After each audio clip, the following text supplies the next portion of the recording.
Are you a goal setter? Because I am a goal setter and I've done this many times throughout my life, and I always find that the stronger I dream, the bigger my aspirations are, the more I achieve.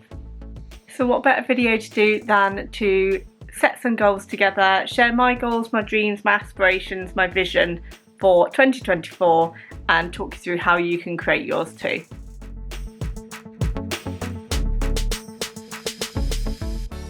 Hi, my name's Rachel. I do videos about decluttering, minimalism and my no spend year, and this video is all about goal setting and making sure that we are on track for our most successful year ever. I've got various different videos that I've shared about how to be successful for the week ahead, but this is thinking a bit more longer term, which I haven't done in a little while, so it'll be interesting to see how this pans out. The first thing I have done, let's get straight into it, is I have made a vision board. Before, I have done it where I've cut up magazines and I've created images from the internet and I've put them on a page, but I didn't have access to any of that and I didn't really want to faff around cutting and pasting images, so I've actually drawn my vision board this time. I drew pictures and then I coloured them in. So let's talk through the vision board with you. I have pretty much covered everything in this. I'm not holding back. I'm dreaming big for 2024. I want to make some real big changes in some areas of my life with regards to income and earnings and how I earn, but I also want to kind of improve on some other areas like intentional living and kind of doing more simple things at the same time. So there's a nice balance, I feel, in my vision for the year. So let me talk you through what I've got and I'll show you the vision board as we go round. So one of the first things that I put on my vision board was a heart and a ring. I want to build relationships and I want to be in a relationship, but it's something that I'm working towards. I mean, I've tried online dating and it's not going anywhere. So anybody got any tips on that would be much appreciated. Maybe I'll share some of my interesting situations online. But I want to build on my relationship, so I want to be able to love somebody, but I also want to love me more, so that I know that I'm putting my best self into a relationship.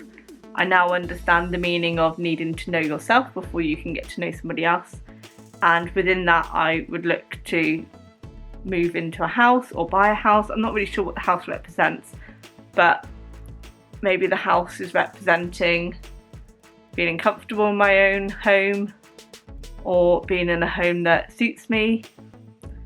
I don't know, I just put it on there because it felt like it needed to be there. The next area is I've got some words. I've got friends, kind and thoughtful. That's kind of my aspirations, to focus on friends and make sure that I'm being more thoughtful, more kind to others, and it's on a background of mountains. I'm not quite sure, but the mountains I feel like is kind of an aesthetic that I like.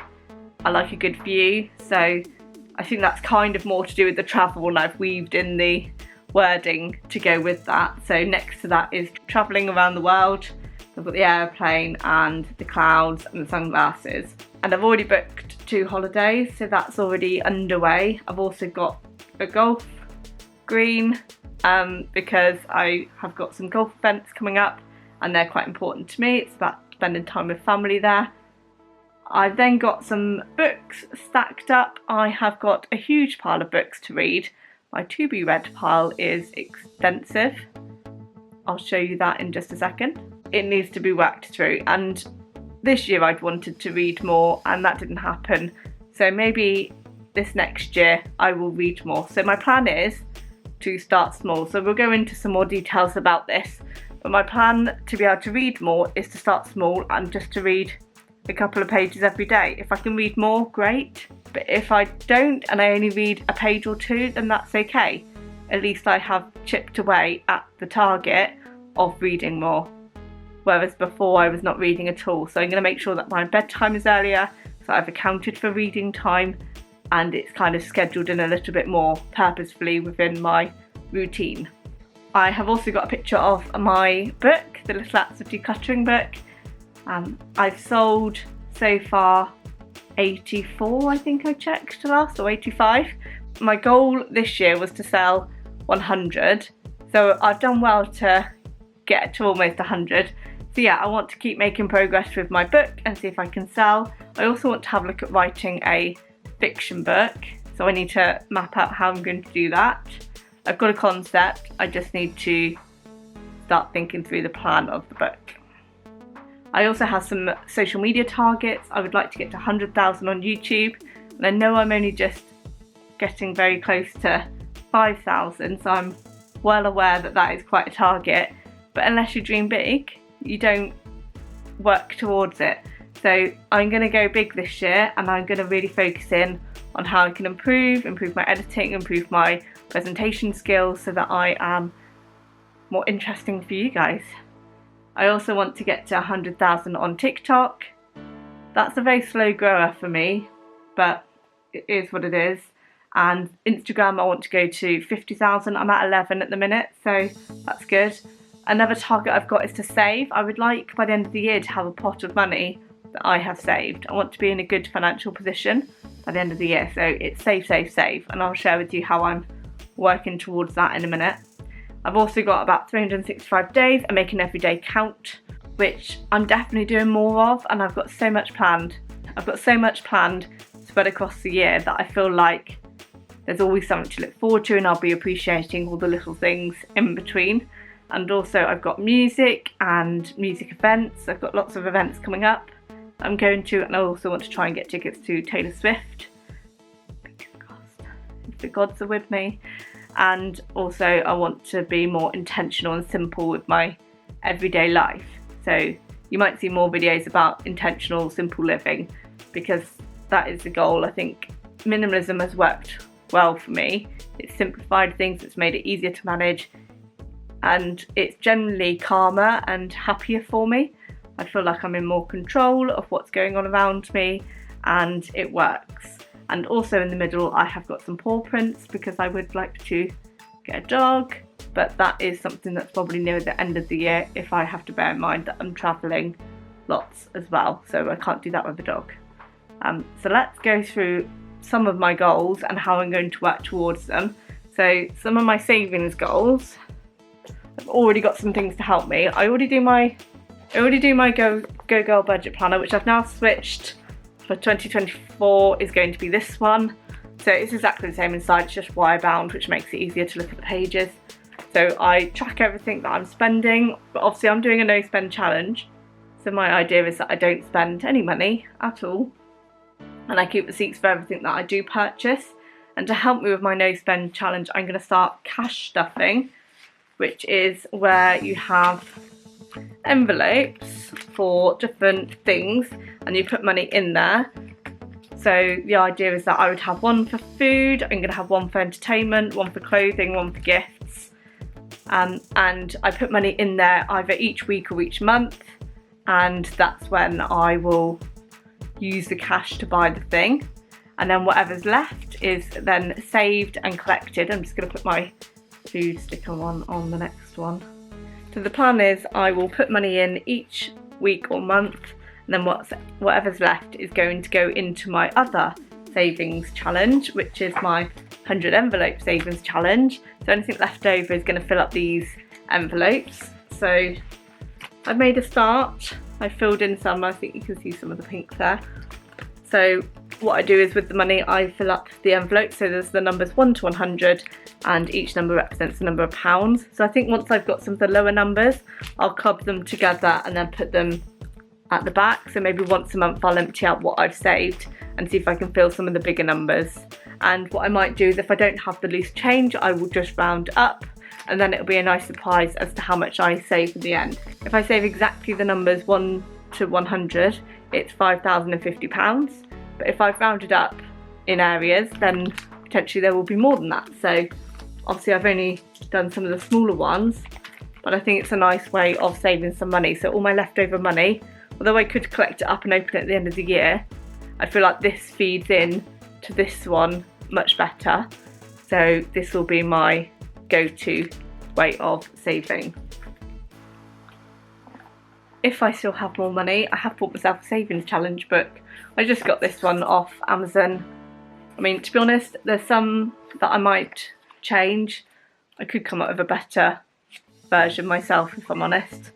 Not all of it is exactly to my liking, so I might have a look at that, but there are some saving challenges in there, so I'm going to use that as well. So that's how I'm going to help myself to save. My little booklet came with lots of different labels, so you could do cash stuffing for all sorts of different things, but I just want to keep it really simple and stick with the basics that I am going to spend money, because I'm doing a no spend year. I'm not really going to be spending much on other things. Goal wise for social media, let me talk you through my successes for this year, because I actually keep them. I have one book that I plan everything for my social media and YouTube. I map out all my videos, I map out my little acts of decluttering and when my videos will come out. So it is quite extensively mapped out, and I do like to track things because I'm that kind of person. So I've tracked all my book sales, so I know exactly how much I've earned for my books and my planners. And I'm also a target setter. I don't know if you can see that, but I'll share. So I've actually set myself targets for each of the social media accounts that I have.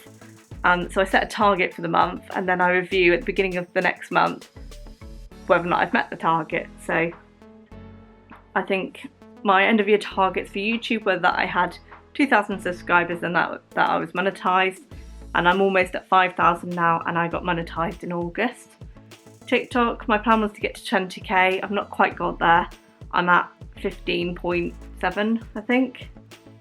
So I'm close, but I'm not quite going viral, so I'm not at that point quite where I wanted to be.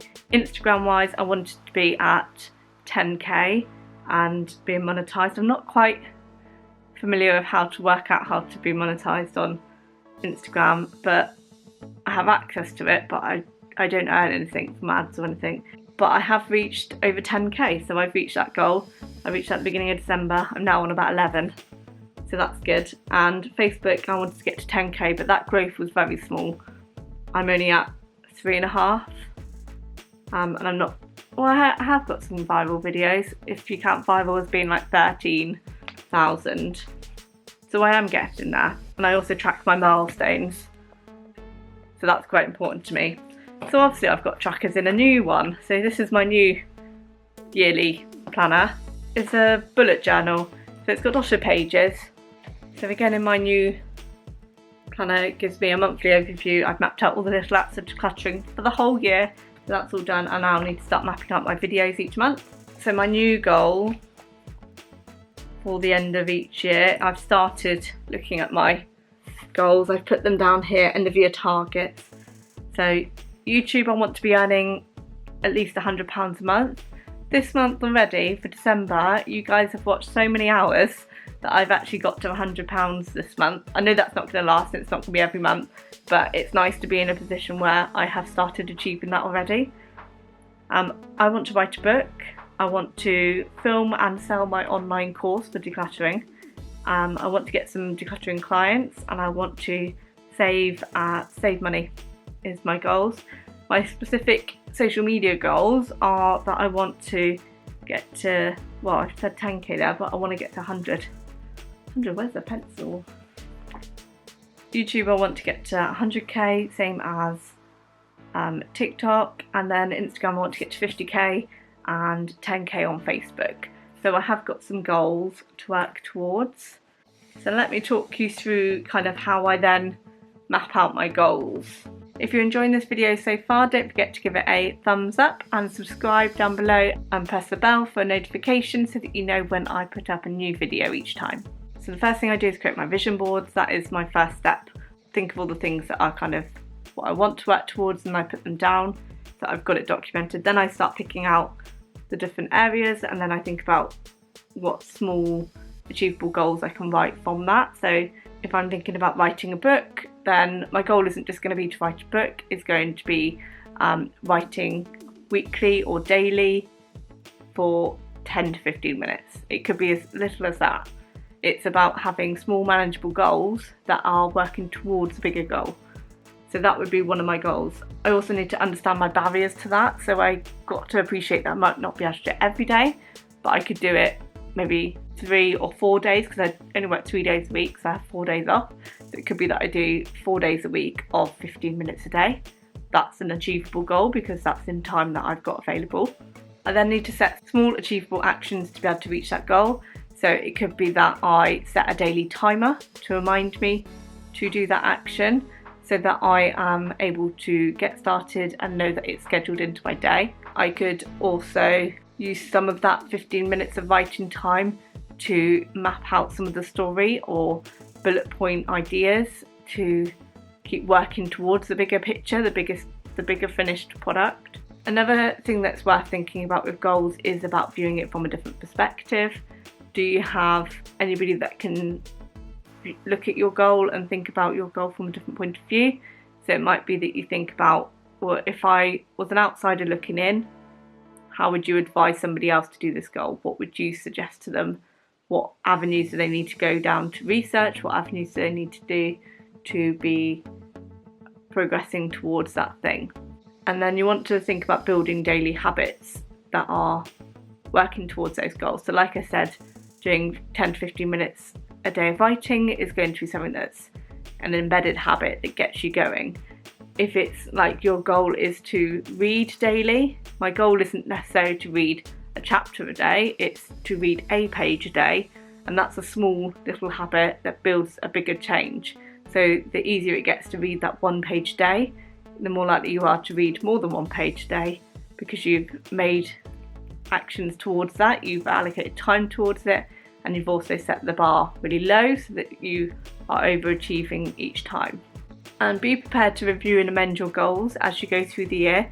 Don't feel like you have to set up a goal and that's it for the year. You have to achieve that. It can absolutely be tweaked, it can be changed, it can be readjusted, it can be reworded to make it fit a change of direction. You're going to want a bit of self-control. You're going to want to think about avoiding any impulse action. So I don't want to be, if I'm writing daily as my goal, I'm going to have to avoid researching in that time because the time is specific for writing, not researching. So I need to know that I'm not impulse researching to fill that time and then end up not writing. So pause and plan for that. And be prepared to step outside of your comfort zone. It's okay to stretch yourself. The only way you make progress and find success is if you push yourself slightly out of your comfort zone on a regular basis. That doesn't mean extensively outside of your comfort zone. It's a small measurable amount outside of your zone, because each time you do that, it builds your zone bigger and bigger. Because if you start with your zone of comfort being this size, every time you do a little bit outside your comfort zone, you're slowly building your comfort zone to be bigger and bigger and bigger. And so you want to do it small and manageable each time so that you get more comfortable with each stretch outside of your comfort zone. And make sure your targets are SMART targets. They need to be specific, they need to be measurable, they need to be achievable, they need to be relevant, and they need to be time bound. So give yourself a realistic sense of timings with your targets. So don't expect them to be achieved within a month. They could take the whole year to achieve. It's about being realistic with those. Let me know in the comments below what your targets are for 2024, what you're working towards, what your affirmations are, what your aspirations are, and I shall be back for more videos soon. Take care. Bye.